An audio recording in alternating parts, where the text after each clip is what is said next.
देश की प्रगति, किसी देश का विकास तभी होता है जब women, which are 50% of the population, उसमें एक अभिन्न अंग होते हैं. हर चीज़ में अगर women जुड़ी रहती हैं, चाहे इकोनॉमी हो, सिक्योरिटी हो, कल्चर हो, तभी एक देश की तरक्की होती है. एक बार एक किसी टॉक के लिए मैंने एक डेटा कलेक्ट किया था and Kriti here had help me collect that data. वो data was very revealing. US जब सिविल वॉर के थ्रू जा रहा था, जब पूरा it was not the United States of America, उनकी वुमेन वर्किंग पॉपुलेशन जो जुड़ी हुई थी इकोनॉमी में was merely 10%. And that time, United States of America was a developing nation. It was not considered a developed first world country. In the 1900s, when the United States में industrial revolution शुरू हुआ, काम शुरू होने लगा, तब 30 से 40% महिलाएं, women population, economy में जुड़ी. अब about 50% women are involved in the economy of US. इसलिए US आज वर्ल्ड का टॉप मोस्ट इकोनॉमीज में गिना जाता है. I would like to tell you कि हमको each one of us is contributing not just to our परिवार, we are contributing to our economy. So all of you have to have professional expertise. काम करिए, जिस भी तरह से आप देश में कंट्रीब्यूट कर सकते हैं, किसी भी लेवल के काम पे जरूर काम करिए एंड उससे देश की तरक्की होगी. अगर आज हम फिफ्थ इकोनॉमी हो रहे हैं विद एन एस्पिरेशन, थर्ड होने वाले हैं with an aspiration to be top most, it is only because of प्रधानमंत्रीज पुश टुवर्ड्स नारी सशक्तिकरण and for us to empower women. जब तक हम वर्कफोर्स में जुड़ेंगे नहीं, देश की तरक्की नहीं होगी. तो सबसे पहले applaud to all of you कि आप लोग जहां भी काम कर रहे हैं, जैसा भी काम कर रहे हैं, इट इज वेरी नेसेसरी. आप you are responsible for nation building and क्योंकि आप रक्षा मंत्रालय से जुड़े हुए हैं, then you are responsible for national security also. ठीक है. सो सबसे पहले घर में, परिवार में हमें अपनी बेटियों को इनकरेज करना है कि वो एजुकेशन ग्रहण करें और रोजगार करें, किसी भी नेचर का काम करें. काम कैसा भी हो, सर आंखों पे. It is any nature of work is respected as long as हम लोग समाज में कंट्रीब्यूट कर रहे हैं. एक बार ये हम अचीव कर लेना हर घर परिवार में कि हमारी बेटियां, यंग विमेन, ऑल महिलाज are working and contributing to the society. Then the second important thing comes. In order to be हम अच्छी तरह से contribute कर पाए, उसके लिए हमें अपने स्वास्थ्य का ख्याल रखना है. जब हम अपने स्वास्थ्य का ख्याल रखेंगे, तभी तो हम फिट होंगे कि हम घर चला सकें और काम चला सकें. खुद फिट होना है, और जब हम खुद फिट रहेंगे, हेल्दी रहेंगे, हमारा परिवार भी फिट और हेल्दी रहेगा. तो हमारे ऊपर डबल रिस्पॉन्सिबिलिटी है, अपने लिए भी, अपने परिवार के लिए भी और ओवरऑल समाज के लिए भी. सो आज का जो ये टॉक्स हो रहे हैं, ये बहुत ज़रूरी है कि आप थोड़ा सा अपने काम से टाइम निकाल के इन टॉक्स को सुनिए, अपनी सेहत की तरफ थोड़ा ध्यान दीजिए. पर्सनली मैं सबको रेकमेंड करूंगी, एनुअल स्क्रीनिंग हमें अपनी हमेशा करानी है. चाहे थोड़ा सा पैसा अपनी तिजोरी से निकालें, अपनी सेविंग से निकालें, बट अपने लिए लगाएं. अपनी स्क्रीनिंग करें, परिवार की स्क्रीनिंग करें. ये बेसिक आप मोटो बना लीजिए कि हमें अपनी एनुअल स्क्रीनिंग करनी है और परिवार के सदस्यों की भी करानी है. आधी कठिनाई स्वास्थ्य रिलेटेड आपकी स्क्रीनिंग से ही इमर्ज होके आप उसका फिर समाधान निकाल सकते हैं. तो हमें क्या करना है, हमें बच्चों को इनकरेज करना है कि वो पढ़ें. बच्चियों को हमको इनकरेज करना है कि हम सब काम करें, जो भी काम करें, जैसा भी काम करें, हम काम करें, नेशन बिल्डिंग और नेशनल सिक्योरिटी में कंट्रीब्यूट करें, और फिर हम अपने स्वास्थ्य का ध्यान रखें. अपना पहले, फिर परिवार का, ऑटोमेटिकली समाज का स्वास्थ्य बढ़ेगा. सो आई एम वेरी हैप्पी कि आप लोग सब आए हैं. आई रिक्वेस्ट कि आप सारे लेक्चर सुनिए, क्योंकि ये आपकी हेल्थ के रिलेटेड है. आप खुद जब ये नॉलेज ग्रहण करेंगे, यू कैन encourage अपने परिवार वालों को to do these good healthy practices. But annual screening जरूर करानी है सबको, ठीक है? If required मैं एक स्क्रीनिंग कैंप भी हम आप लोगों के लिए इधर ऑर्गेनाइज करवा देंगे, ठीक है? धन्यवाद एंड जय हिंद.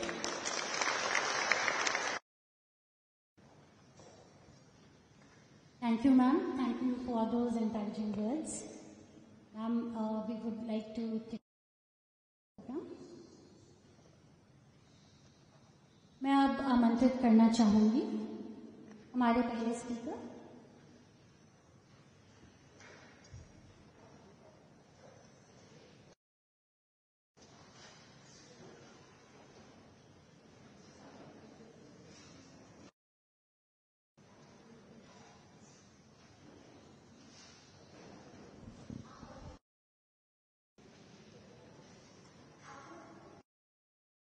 Revered Prime Minister.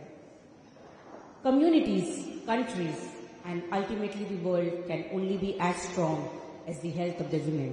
यानी कि समाज, देश और विश्व तभी सशक्त. स्त्री की सेहत में ही समाज का संतुलन और संस्कृति की You can tell the condition of a nation by looking at the status of its women. पर आंकड़े क्या कहते हैं? Indian women ignore health, यानी कि भारतीय महिला अपना स्वास्थ्य को नजरअंदाज करती हैं.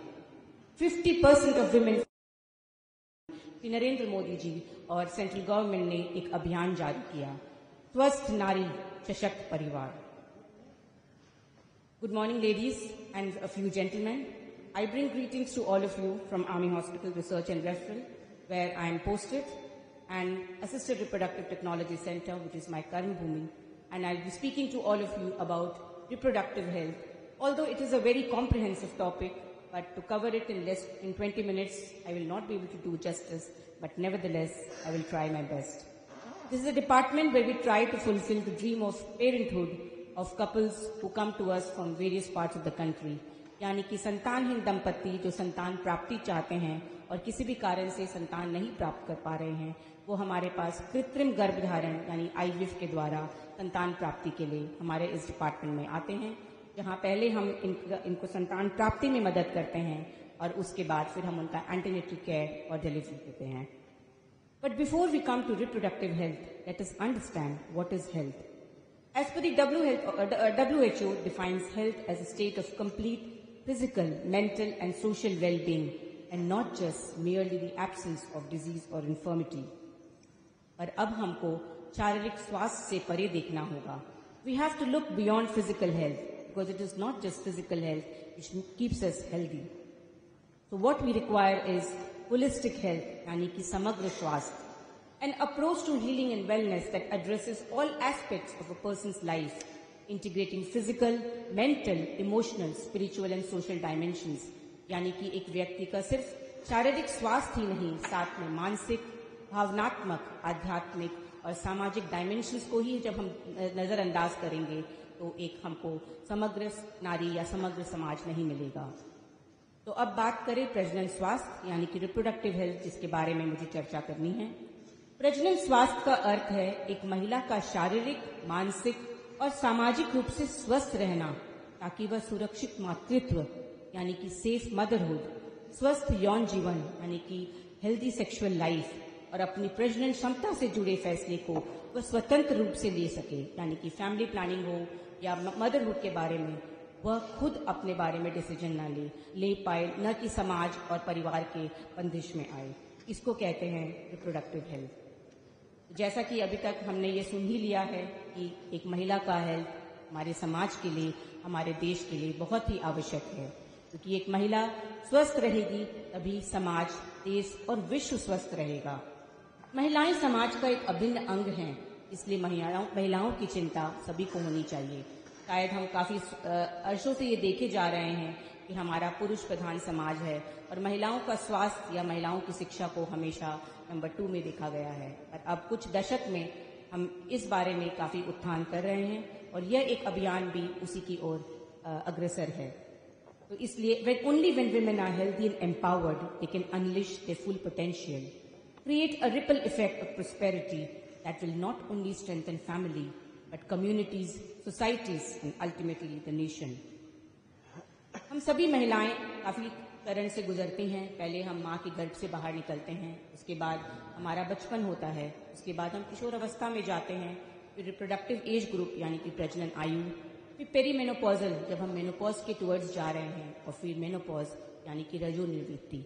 इसमें इस सारे चरणों में हमारे शरीर में काफ़ी शारीरिक बदलाव आते हैं, हार्मोनल बदलाव आते हैं और भावनात्मक बदलाव आते हैं, और इन सब से रिलेटेड हमारे काफ़ी रिप्रोडक्टिव इश्यूज होते हैं जो हमें या तो पता नहीं है या पता है तो हम नज़रअंदाज करते हैं, क्योंकि हम सब या तो माँ हैं, बहन हैं, बेटी हैं, और हमको इसके बारे में जागरूकता रखना बहुत ज़रूरी है ताकि हम अपने स्वास्थ्य के साथ साथ अपने बेटियों का, अपने बहनों का और अपनी माँ की भी सेहत का देखभाल कर सकें। तो यदि सबसे पहले हम किशोर अवस्था और युवावस्था के बारे में बात करें, यह बचपन और वयस्कता का एक संयोजन है, a cross road between infancy and adulthood.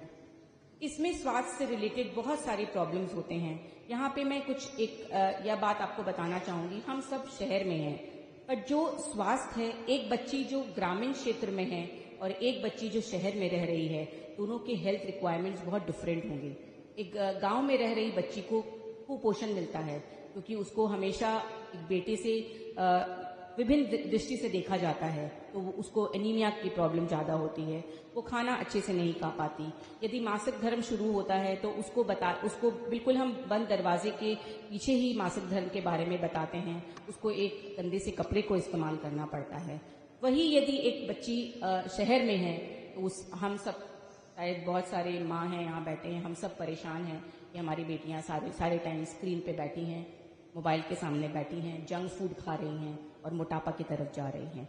So health issues in girls in India are influenced by a complex mix of biological, social, cultural and economic factors. हम कहाँ रहते हैं उस पे हमारा हेल्थ इश्यूज बहुत डिपेंड करता है। यदि हम सबसे पहले अवस्था यानी कि किशोर अवस्था में आए तो हमारे शहर में या ज़्यादा प्रॉब्लम है वो है nutritional disorders because of sedentary lifestyle, junk food and digital addiction. So what we are worried about is overnutrition and obesity. दूसरी ओर सभी लड़कियां पतली दिखना चाहती हैं, साइज 0 में जाना चाहती हैं, तो या तो वो बहुत खाती हैं जब वो स्क्रीन के सामने बैठी हैं, और या फिर खा के उल्टी करती हैं क्योंकि वो पतला दिखना चाहती हैं। तो ये दोनों ही एक परेशानी है जो हम शहरी किशोर की लड़कियों में देखते हैं। एक दूसरा बहुत बड़ा मुद्दा है वो है मासिक धर्म का, क्योंकि मासिक धर्म इस समय स्टार्ट होता है और हमेशा से यह एक ऐसा सब्जेक्ट है जो हमेशा हम बंद दरवाजे में रखते हैं। एक माँ अपनी बेटी से ही बात करती है या कभी कभी माँ भी नहीं बात करती, हमें अपने दोस्तों के थ्रू ही इसके बारे में पता चलता है। पर अब अपकमिंग एपिडेमिक इन टीनेजर्स, तो इसका जिम्मेदार तो होते ही हैं, बट साथ साथ आधुनिक जीवन शैली, यानी कि पहले बच्चे शाम को खेलने के लिए जाया करते थे, वजन कम रहता था, स्विमिंग के लिए जाते, टाइम स्क्रीन के सामने बैठाते हैं। तो पॉलीसिस्टिक ओवरी सिंड्रोम एक ऐसा हार्मोनल समस्या है जिसमें आती है, बच्चियों का वजन बढ़ जाता है और काफी